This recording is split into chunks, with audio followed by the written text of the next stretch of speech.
Good evening. We have learnt much more about the attack at a school in Brent, which left 2 boys in hospital with stab injuries.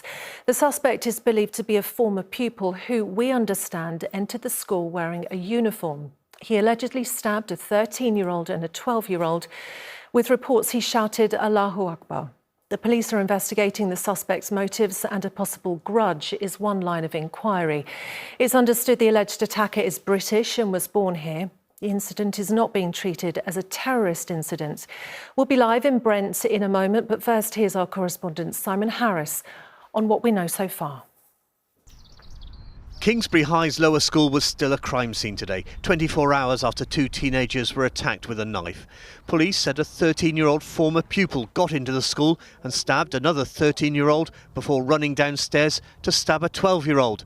There are reports the suspect shouted Allahu Akbar. He was arrested at a mosque in northwest London. One 13-year-old girl told me she was in a history lesson when the fire alarm sounded. Everyone assumed it was a drill. But when they got outside, they were quickly aware of pupils in an upstairs classroom banging on the windows, shouting help. The 13-year-old said the experience had left her traumatised. Outside Kingsbury High today, Janti, whose 2 teenage grandchildren were in the school, answered questions from reporters. One of the kids came in and started attacking. And was that child a former pupil? I think, yeah, he was. Someone who'd been excluded from the school? Right, yeah. And was he in school uniform? Yes. So he put his old school uniform on to come back into the school? That's right. The teenage victims are stable in hospital with serious but non-life-threatening injuries. This could have been even more tragic than it already is. And I'm really grateful to the emergency services. They were there within 4 minutes.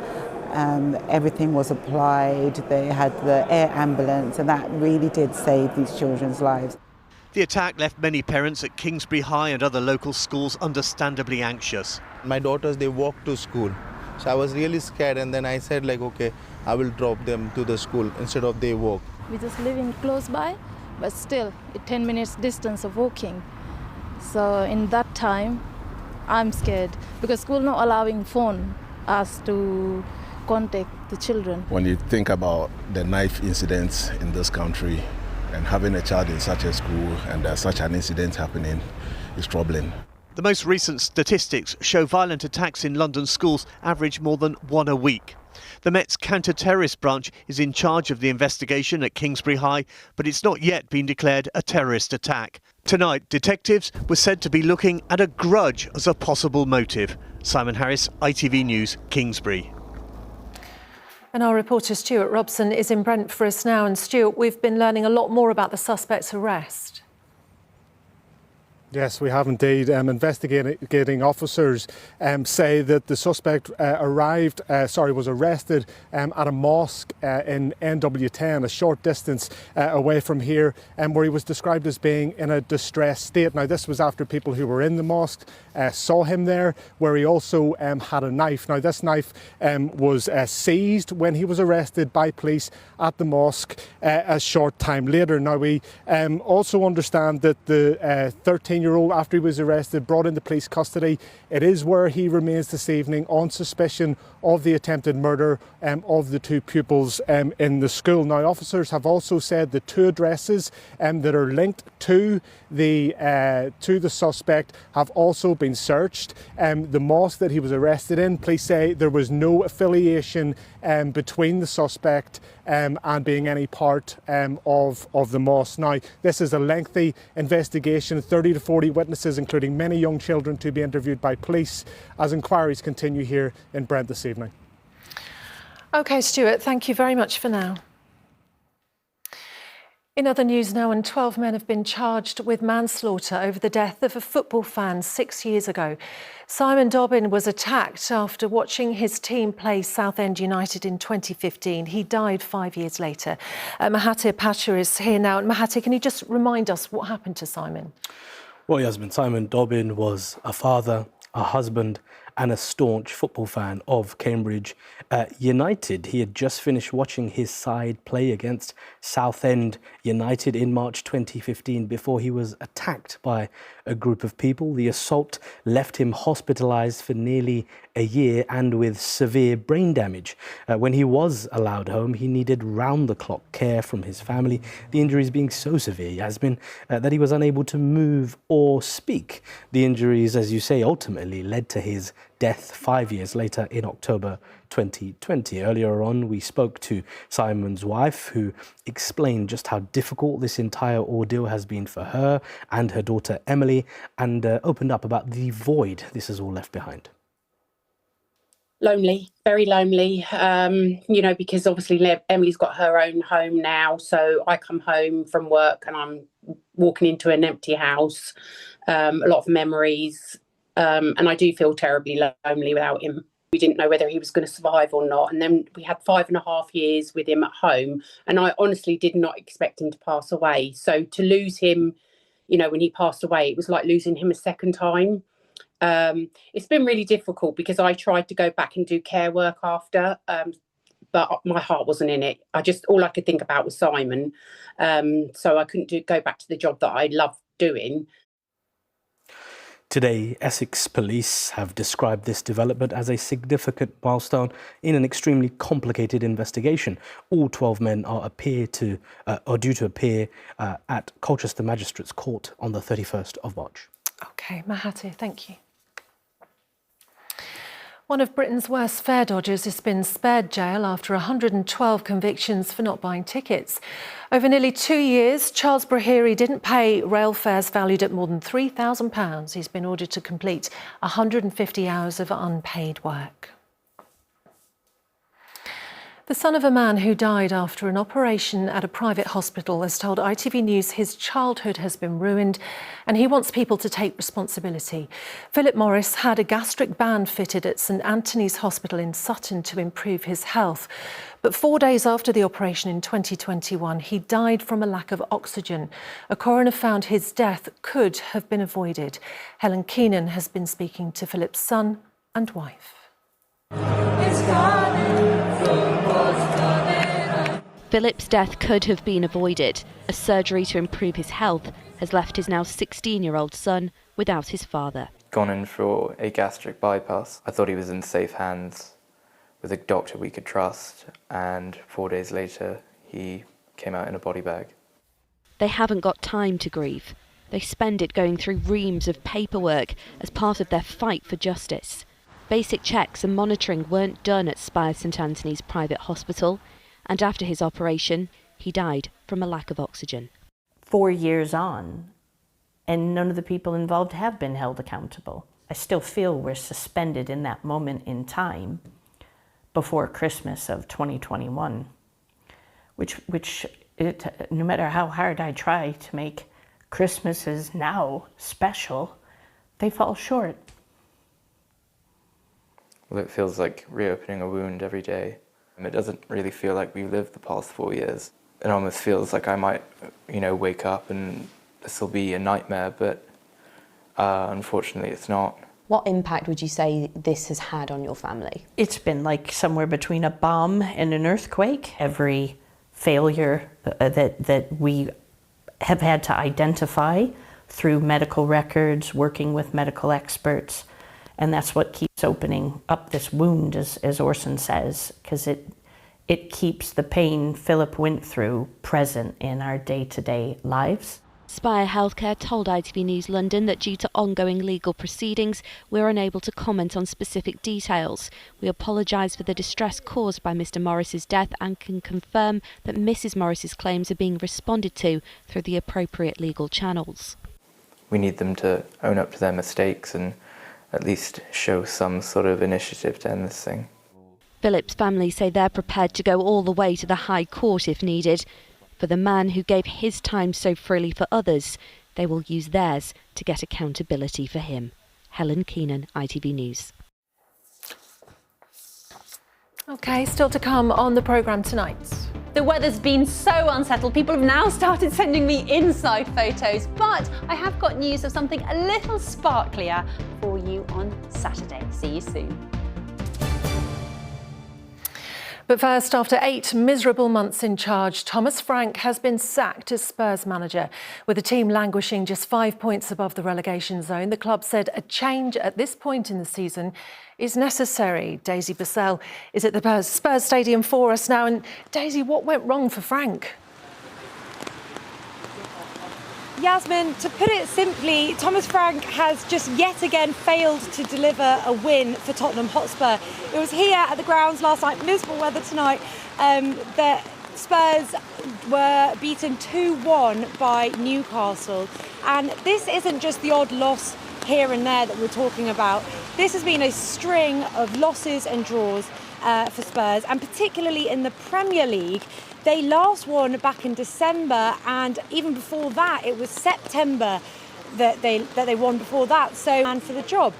For the fans, though, they were chanting for him to be sacked in the morning. I was not surprised. I welcomed the news, and I think most Spurs supporters were relieved. At the time, we thought it was a promising appointment, and there were many ways in which we felt that Thomas Frank could do good things with Tottenham. But it became apparent pretty quickly that wasn't the case. So inevitably the question now is what next for Spurs? Who's going to turn this club around? Well, for fans, there does remain one clear favourite, and that is their former manager, Maurizio Pochettino. He's now training the US men's team, but he does have a real special bond with this club and has hinted that he would like to return to the Premier League at some point in the future. Other names being touted are the Crystal Palace boss Oliver Glasner and also Bournemouth's Andoni Iraola. But tonight, Yasmin, as we stand, Spurs remain just 5 points from that relegation zone. They also have a big derby match against Arsenal coming up in the next couple of weeks. But tonight they are without a manager, so we're going to have to watch that space. OK, we will, Daisy, thank you. OK, so not the greatest game for Spurs last night, but they did at least make one fan happy. Harley Harris's dream came true when he was invited to watch his favourite team and meet his favourite player. The 15-year-old has a rare condition, which means his spine is twisted and he struggles to breathe. Rags Martel has been to meet them. I really appreciate it and all the support you give me and the team. For Tottenham-loving Harley. You guys, try it, Harley, come on. Oh! This was the best cup of tea of his life. What are you rating it out of 10? 20? What? Harley, give me a 20 on the cup of tea. I don't know if it was a dream or... Was you dreaming or did it happen? It happened, you sure? It definitely happened, yeah? At the Spurs Stadium, a special guest of the footballer James Maddison was watching and singing. Last night was unreal. Having a cup of tea with your favourite footballer, you know, is not something that every person gets to do. And not only did you have that cup of tea, he made it for you as well, didn't he? Yeah. Right, I'll make yours in your mug. This special moment thanks to a speculative social media message just 3 weeks ago. Harley's mum wanting to make her son's dream come true, and the England player responded immediately. But back home in Welling in Kent, the reality of Harley's condition replaces the magic of the night. So Harley has a very rare genetic disorder, spondylocarpotarsal synostosis. When he was diagnosed, he was only one of 25 in the world, so it is extremely rare. If you're seeing this, then please stay a minute. My son's slowly being squashed to death by his own spine. My son Harley needs urgent spinal surgery before it's too late. At the beginning of the year, the family went public about their funding challenge, needing to raise $2.5 million for surgery in New York that could save his life. If he doesn't get it, he is going to get worse. Full-time ventilation, feeding tube, and at the end of it, probably losing his life very slowly and painfully. Despite raising more than £100,000, they're still a long way from their target, needed by May. It will be a miracle if we get to, where we need to be. But I owe it to him to try, and he deserves a chance at life. So that is our goal, to try and get him this life-saving surgery in New York. Harley had a night to remember, but it's the funding for his operation that's now the most important result. Rex Martel, ITV News. Now, they say never look at the comments on social media, but our guest tonight did and found inspiration for her 18th solo tour. Lucy Porter is a regular face on TV. She even managed to get herself on EastEnders, but it all actually started in Croydon. Before we speak to Lucy and ask her about her coat, here is a bit of her on life in West London. We only moved to Pinner because the estate agent said to us, he said, oh, Pinner is a lovely part of West London. West London, we get Welsh telly. Lucy, that coat. Thank you so much for having me, and I have dressed for the occasion. You've dressed up for us. Well, it's not actually a coat, it's a slanket. Ah! So the title of my new show is Let Yourself Go. Yeah. And I realised that I was spending far too much time lying on my sofa under a greyish slanket watching telly, so I've upgraded my slanket. So you've upgraded to a bit no of Muppets were harmed in the making of this, I should say. It's all organic and delightful. You could hide all sorts of things under there, couldn't you? I probably am.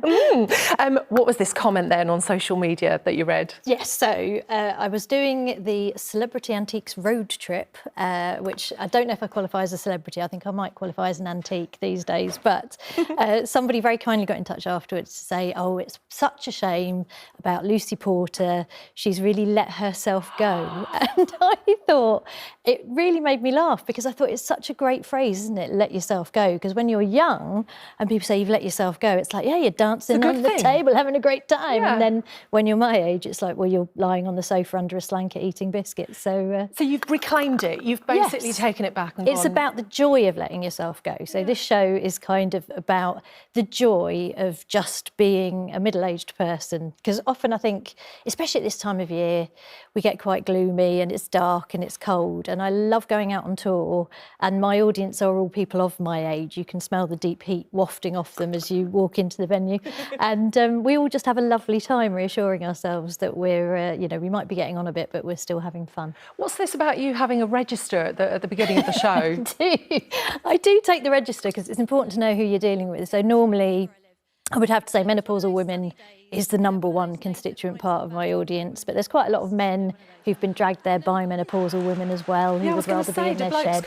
They do. Yeah. I don't know how much of it they understand. And I do sometimes get people under 40, and I am baffled as to why they've come, but delighted to see them. And I do think they learn something. I'm like the ghost of Christmas future to a lot of the young women who come, I think. Do you think that there's a bit of an issue? Like, do you feel like it's harder for us to just be able to age naturally now more than it's ever been? Yes, I mean, I think there is a lot of pressure. I mean, like my nana and granddad, basically you got to about 35, they gave you a tartan shopping trolley and your rain bonnet and that was it, you were done. But now you have to sort of think about, there's all this stuff about, oh, are you worrying about fine lines and wrinkles and open pores? And I'm like, just take your glasses off before you look in the mirror. Yeah. That's what I do. Pinner, you moved to Pinner, didn't you? We heard that actually it was a bit further out than you thought it might have been.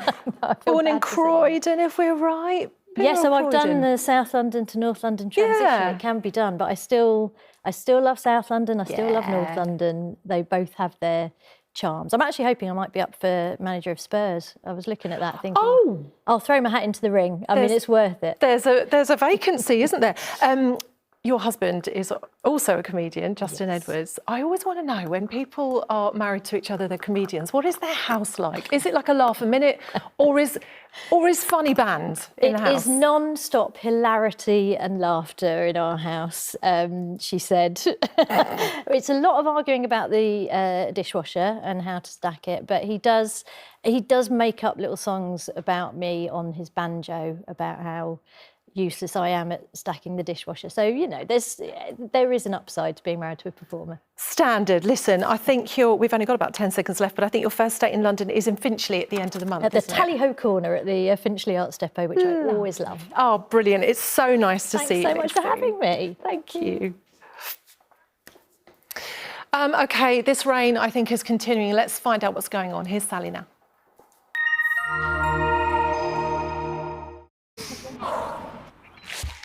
Come rain or shine, Octopus Energy sponsors ITV London weekday weather. Hello there and a very good evening to you. Double snowdrops for you to prove that there is some goodness out there, despite the fact that there's still plenty of cloud around and some rain at times. Over the next few days, it's getting a little bit colder, particularly into Friday and Saturday. And then Saturday, for one day only, we have this sunshine and dry weather. And I'll show you why. So we've got low pressure over us at the moment, keeping things unsettled. But as this clears through Friday, introduces that colder air and this respite with some sunshine in the mix, but waiting in the wings, good old low pressure, moving back in for Sunday.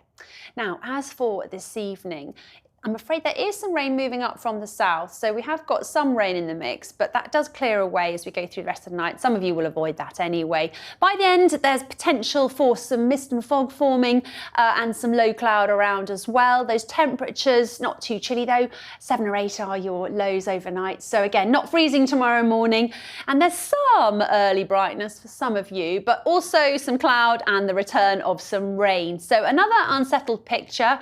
Some of you might fare a little better. Essex might do a bit better in terms of dry weather, but not guaranteed. So have an umbrella wherever you are tomorrow. Highs of 8 to 10 degrees, so down a little bit on today.